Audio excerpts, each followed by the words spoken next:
तर नाशिकमधील प्रकरणावर मुख्यमंत्री फडणवीस आणि मंत्री नितेश राणे काय म्हणतायत ते पाहूया। नाशिकमध्ये घडलेली घटना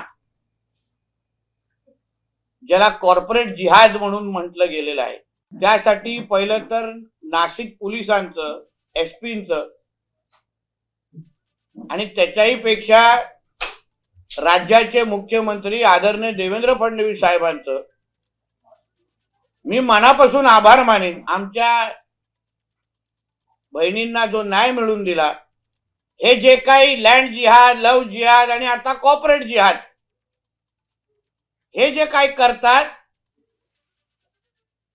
त्या बाबतीमध्ये समाजाने खरंच विचार करायला पाहिजे।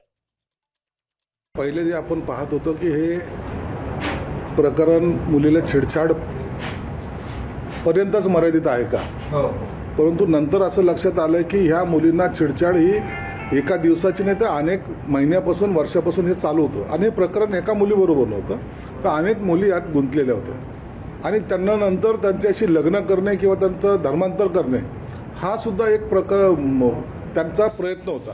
त्या संदर्भामध्ये जे जे लोक आहेत त्यांच्यावर आता ट्रॅप लावणं हे सरकारने आता प्राथमिक ठरवलेली आहे आणि त्यांच्यावर ते तर मला वाटतं काही लोक अटक झालेत, परंतु आणखीन त्यांची मोठी साखळी कोणती आहे याचा शोध पोलीस घेत आहेत।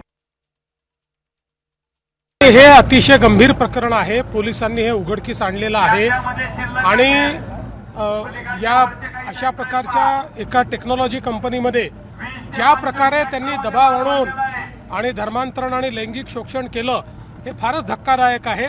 मी पोलिसांना त्या ठिकाणी एक प्रकारे त्यांचं कौतुक करेन की अतिशय वेगानं कारवाई करून याचा पूर्ण पर्दाफाश हा त्यांनी केला आहे। एबीपी माझा, उघडा डोळे बघा नीट।